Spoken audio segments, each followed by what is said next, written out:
but essentially at a base level, this is the primary male, all but significantly impactful in females as well, hormone that is present at about 10x the concentrations in males and kind of differentiates them in terms of sexual identity and male characteristics. I do. We are going to focus a lot on the role of testosterone in males and men, but I do kind of just briefly before we will eventually talk about females and women. But what is the major role of testosterone in women? I mean, women obviously don't make as much as men, but they do make testosterone, and it does play a functional role.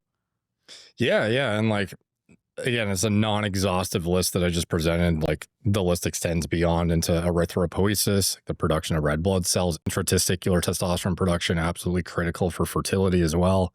And in women, all but not directly analogous intragonadally, but elsewhere in the body, the activity of testosterone is still necessary for a lot of the same things: cognitive health, some level of cardiovascular support, bone integrity, as anabolic activity in muscle tissue. All of the same stuff is still the case in women, just to a much lower magnitude. So, but similar, as you would expect, there's less of a concentration required to sustain a female musculature than a male. So the concentration differential is about 10x. But in women, the main function of testosterone still overlaps with males, but intragonadally it is more to facilitate as a substrate of estrogen production.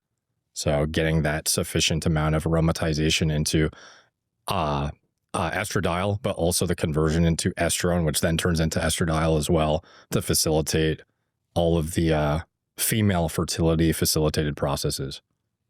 So given the role of testosterone in all these important physiological processes that you just described, everything from muscle health, bone health, neurological health, red cell production, et cetera, what about the trade-offs of testosterone?